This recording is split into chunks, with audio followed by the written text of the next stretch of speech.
چاہتے ہیں۔ آپ کی شرکت پر آپ سب کے لیے خیر مقدم کے کلمات کہتا ہوں اور آپ کے حوصلے کو خراج عقیدت پیش کرتا ہوں۔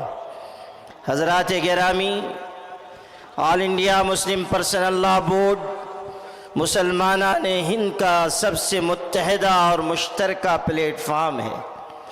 1973 میں حفاظت شریعت کی غرض سے اسے قائم کیا گیا اور یہ کوشش کی گئی کہ الگ الگ طبقات میں بٹے ہوئے مسلمانوں کو وحدت کلمہ کی بنیاد پر ایک کیا جائے اور حفاظت شریعت کا ایک مستحکم کارواں مرتب کیا جائے۔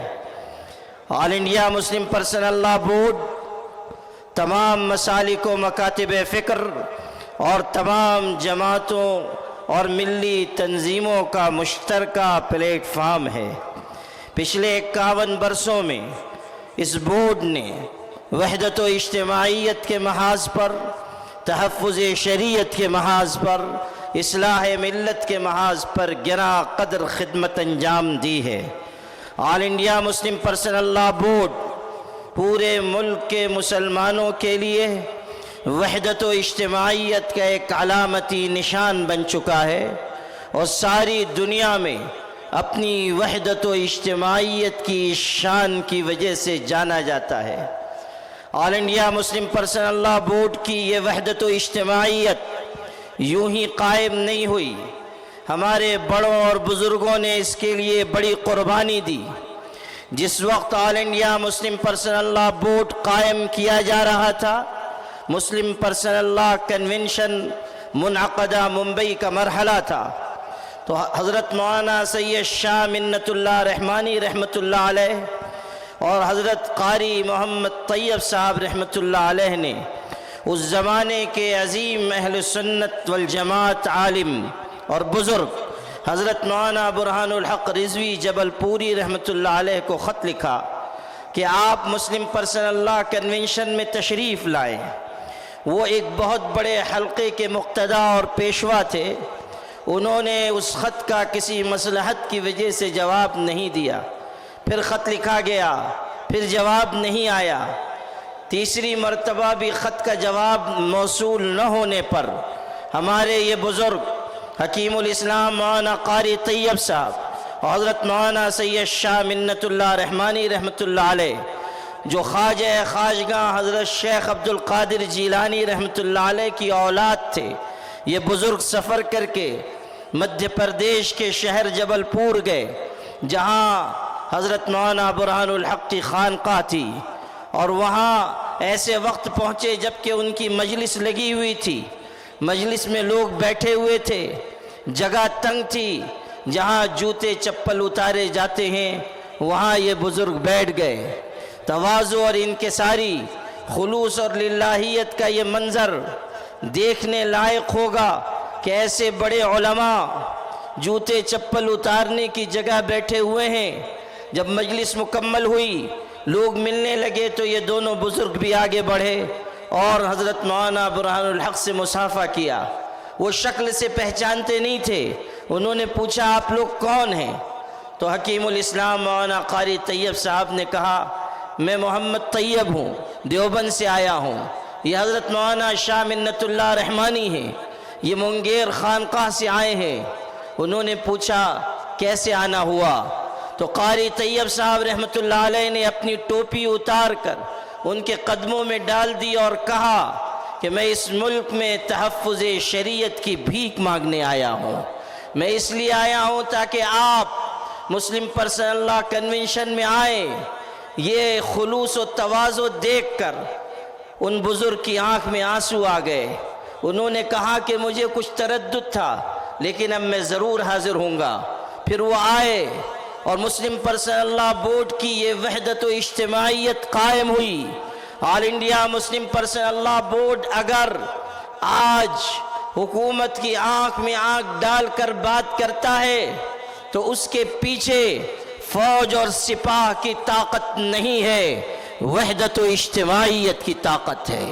مسلمانان ہند کا جو اعتماد و اعتبار اس بورڈ کو حاصل ہے وہ محض عطیہ الہی اور انعام ربانی ہے۔ قرآن پاک میں اسی کی ہدایت دی گئی تھی، ارشاد ہوا تھا وَاعْتَصِمُوا بِحَبْلِ اللَّهِ جَمِيعًا وَلَا تَفَرَّقُوا، اے ایمان والو اللہ کی رسی کو مضبوطی سے تھام لو اور گروہوں میں اور طبقات میں تقسیم نہ ہو جاؤ۔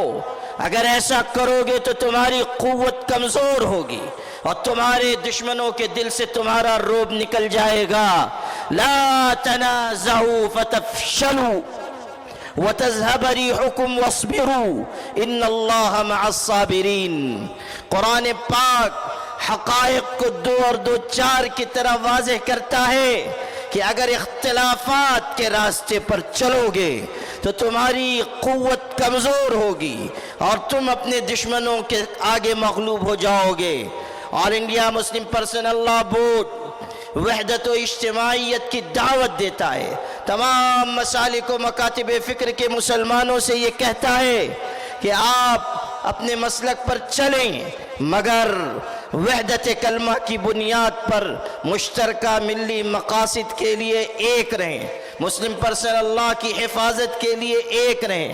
آل India Muslim personal law board کے مختلف شعبے ہیں جو الگ الگ جہت سے خدمت انجام دے رہے ہیں، اصلاح معاشرہ کمیٹی، تفہیم شریعت کمیٹی، دارالقضاء کمیٹی، شعبہ خواتین، قانونی کمیٹی، سوشل میڈیا ڈیسک۔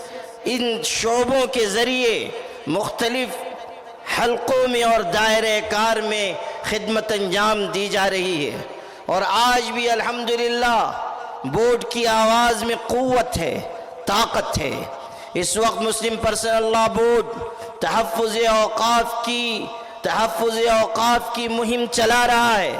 آپ جانتے ہیں کہ وقف ترمیمی بل لایا گیا ہے جو وقف جائیدادوں کے لیے نہایت خطرناک ہے۔ وقف جائیدادوں کی حفاظت اس بل کے لاگو ہونے کے بعد مشکل ہو جائے گی، اسی لیے مسلم پرسنل لاء بورڈ نے یہ اعلان کیا ہے کہ ہم اس وقف بل کو مسترد کرتے ہیں، اور آپ بھی بیک آواز یہ کہیں کہ انشاءاللہ ہر قیمت پر ہم اس بل کو مسترد کریں گے۔ All India Muslim personal law board تحفظ اوقاف کی مہم کے ساتھ ساتھ اس وقت مسلم پرسنل لاء سے جڑے ہوئے مختلف مسائل پر اپنی توجہ مرکوز کیے ہوئے ہے۔ ایک بہت اہم مسئلہ اس وقت عبادت گاہوں کی حفاظت کا، مساجد کی حفاظت کا ہے۔ آپ کو علم ہوگا کہ آج سنبھل میں کیسی دردناک واردات پیش آئی ہے۔ ایک تو مسجدوں کے سلسلے میں یلغار کا وہ رخ ہے جو ہم دیکھ رہے ہیں، اور دوسری طرف جمہوری دائرے میں رہتے ہوئے احتجاج کرنے والوں کے ساتھ جو سلوک اپنایا جا رہا ہے وہ نہایت ظالمانہ ہے۔ مساجد اللہ کے گھر ہیں اور ہر قیمت پر ان کی حفاظت کی جائے گی۔ All India Muslim personal law board اس طرح کی مختلف کوششیں انجام دیتا آیا ہے، آج بھی انجام دے رہا ہے، اور انشاءاللہ بزرگوں کا لگایا ہوا یہ پودا سرسبز و شاداب رہے گا، تر و تازہ رہے گا، اور ہم ہمت کے ساتھ، حکمت کے ساتھ، حوصلے اور توازن کے ساتھ آگے بڑھتے رہیں گے۔ اور وہ وقت بھی آئے گا کہ جب ہم اللہ کے دین و شریعت کے تحفظ کے ساتھ ساتھ اس ملک میں عزت اور عافیت کے ساتھ زندگی گزاریں گے۔ حالات سے دل برداشتہ ہونے کی ضرورت نہیں، اگر کوئی بھی ہمارے ساتھ نہ ہو تب بھی اللہ کی مدد ہمارے ساتھ ہے۔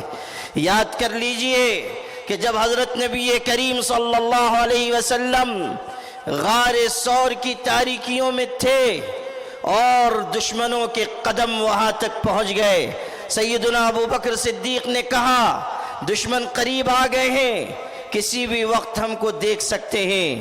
اس وقت ہمارے آقا حضرت محمد صلی اللہ علیہ وسلم نے ایمان و یقین سے لبریز یہ جواب دیا تھا، لا تحزن ان اللہ معنا، غم نہ کرو اللہ ہمارے ساتھ ہے۔ اور روایت کے الفاظ یہ ہیں، ما ظنک باثنین اللہ ثالثہما، ان دو کے بارے میں تمہارا کیا خیال ہے جن کا تیسرا اللہ ہے۔ اللہ کی مدد پر بھروسہ رکھتے ہوئے آگے بڑھیے، وحدت و اجتماعیت کو قائم رکھیے اور دل سے یقین کیجئے کہ نور کی یہ کرن ظلمات پہ بھاری ہوگی، رات تمہاری ہے تو کیا صبح ہماری ہوگی۔ حضرات گرامی قدر، ہمارے صدر محترم بھی آ چکے اور اکثر ہمارے معزز مہمانان تشریف فرما ہیں۔ مسلم پرسنل لا بورڈ کے بارے میں یہ چند تعارفی باتیں کہنے کے بعد اب میں چاہتا ہوں کہ بورڈ کے معزز اراکین اور اس کے قائدین کے خطاب کا سلسلہ شروع کیا جائے۔ ابھی آپ یہاں کئی اہم تقریریں اس صوبے کے معزز حضرات سے سن چکے۔ ابھی تھوڑی دیر پہلے حضرت مولانا محمد مقصود عمران رشادی صاحب نے بھی آپ سے ولولہ انگیز خطاب کیا، اور مختلف جماعتوں اور مسلکوں کے نمائندہ حضرات نے بھی یہاں تقریر کی۔ اب جو بیرون سے تشریف لائے ہوئے ہمارے مہمانان کرام ہیں اور بورڈ کے ارکان اور قائدین ہیں، ان کی گفتگو آپ سنیں گے انشاءاللہ۔ وقت کی تنگی کی وجہ سے حضرات مقررین سے میری گزارش ہے کہ مقررہ وقت پر آپ اپنی گفتگو مکمل کر دیں گے تو اچھا ہوگا۔ میں گزارش کر رہا ہوں سب سے پہلے بمبئی سے تشریف لائے ہوئے معزز رکن بورڈ حضرت مولانا محمود احمد خان دریابادی صاحب سے کہ وہ تشریف لائیں اور آپ کے سامنے اظہار خیال فرمائیں۔